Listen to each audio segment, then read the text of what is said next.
Hello and welcome to another edition of Conspirator Brock's Pull List. This is my pull list for the week of January 30th, 2019. 5 weeks in January, so it is a 5 week month. So there's a okay amount of books this week. I think you get last week and this week kind of balanced each other out. So one wasn't drastically small and one wasn't drastically large. So let's get right into it. First up, we have Action Comics number 1007.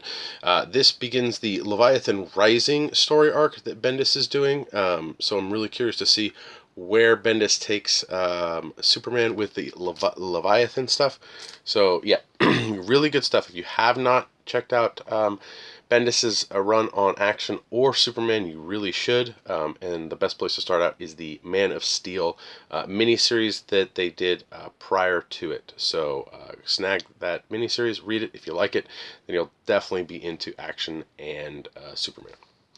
Next up, we have Bloodshot Rising Spirit number 3. The renumbering of this and renaming of Bloodshot has been okay. I'm still enjoying it. I love the character. The character is a really cool concept. So I'm curious to see where the character goes in this new story, basically new story arc series, whatever. Next up, we have Books of Magic number 4. Out of the Sandman Universe books, I've enjoyed Books of Magic. It's definitely one of the ones that is entertaining enough, interesting enough that it keeps me wanting to read it. So we'll see what happens in issue 4. Next up is Detective Comics number 997. Yes, we are getting oh so close to 1,000.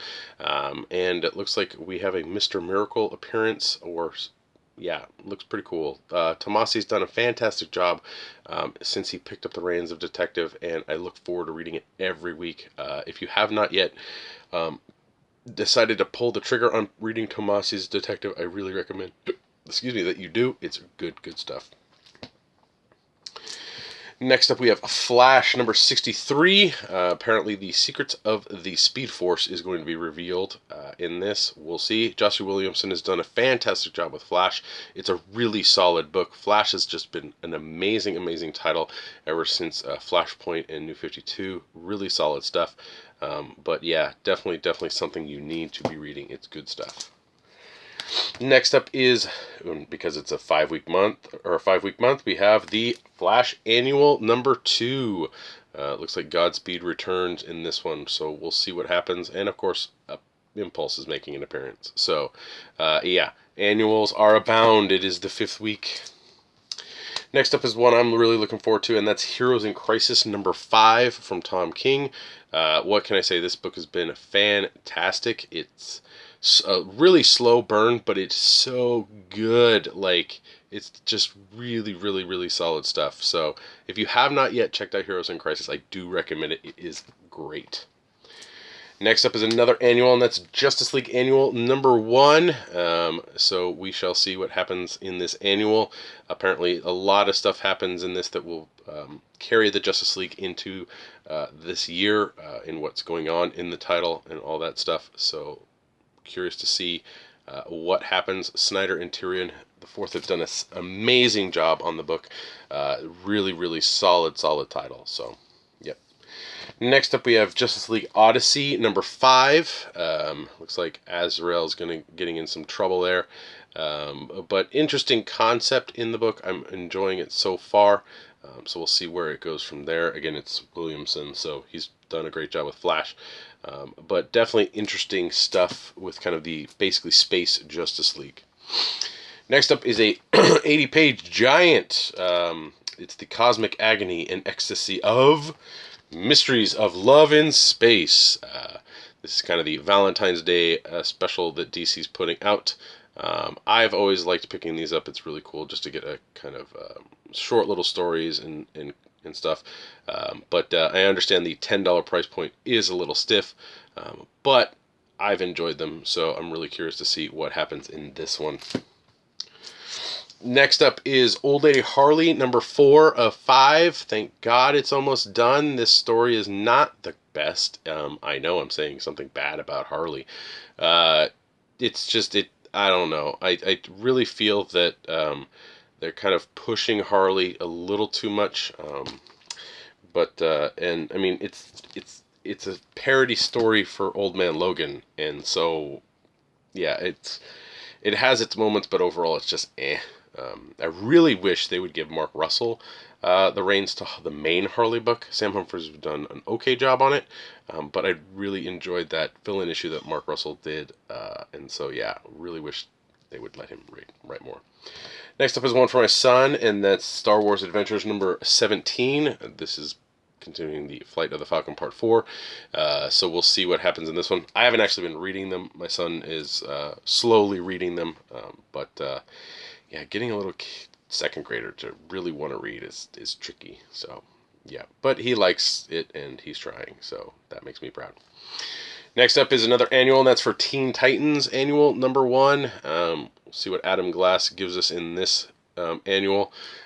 But I've been enjoying Teen Titans ever since Adam Glass took over, so really good stuff. Next up is The Terrifics number 12. This is Meet the Dreadfuls. Terrifics is, I don't think it's long for this world. It's good, but I don't really think it's going to carry through very much longer after Lemire stops writing. So, and finally on my pull list is Wonder Woman number 63. Wilson's done an okay job with it. The first story arc had a rough start, but it finished okay. So I'm curious to see where she takes Wonder Woman now. But for the most part, it has not been as strong as the Rucka or Robinson stuff that came before it. I did pick up some variants this week. We had a very American patriotic Action Comics 1007 with Superman streaking the red streaks across the sky.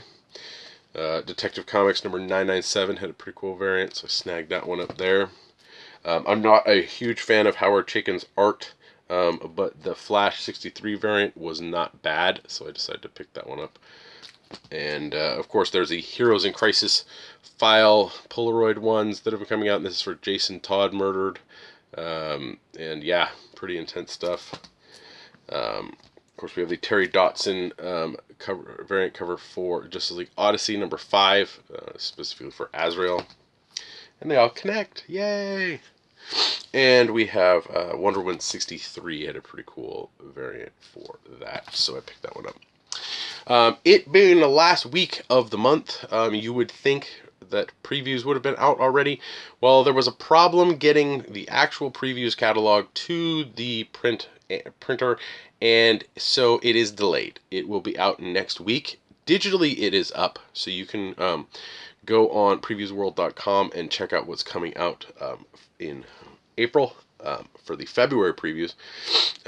But we don't actually have the physical previews yet. We did get the Marvel and DC previews. So there's the Marvel one. It looks that they're doing a War of Realms stuff. They advertise number 2 here, but you actually will order number 1 from this. Yeah, I'm only getting one thing out of this, and I think I already have it on order, and that's one of the Star Wars collections. But DC Previews does come out as well, so you can check those out.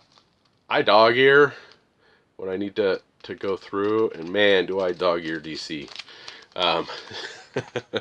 There is something that looks pretty interesting coming out from DC, and it's this 6 Days, the incredible true story of the D-Day Lost chapter or whatever.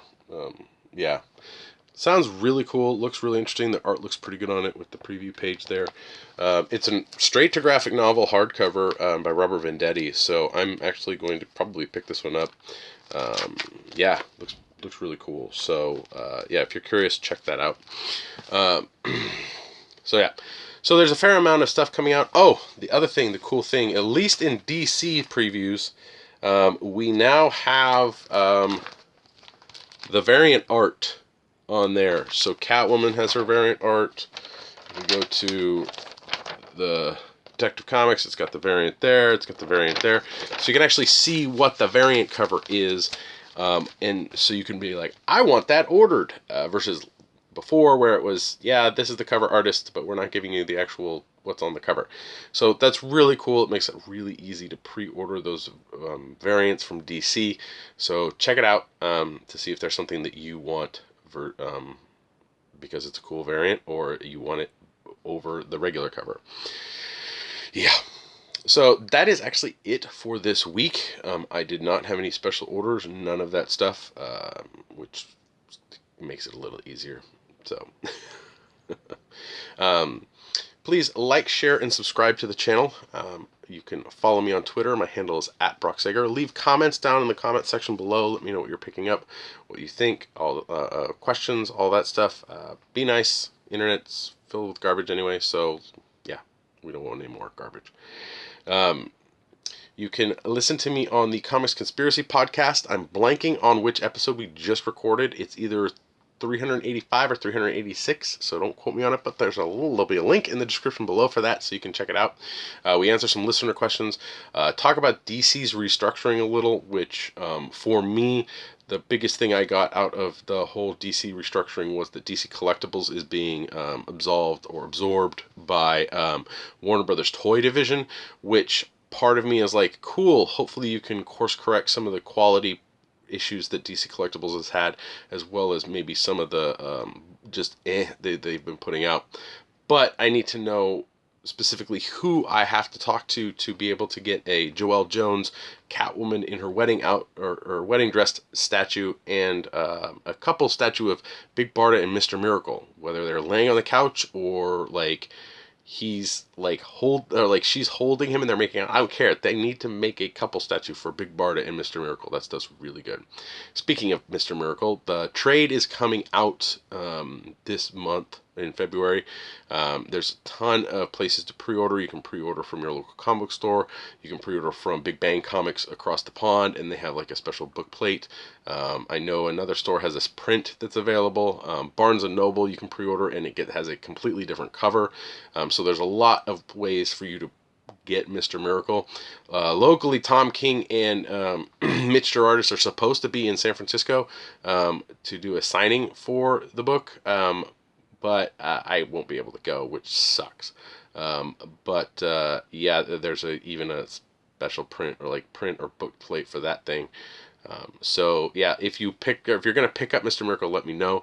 Let me know if you're one of those people that's like, where the hell is the deluxe size hardcover? I don't want a softcover. I want the deluxe size hardcover because they need to release that. Damn it.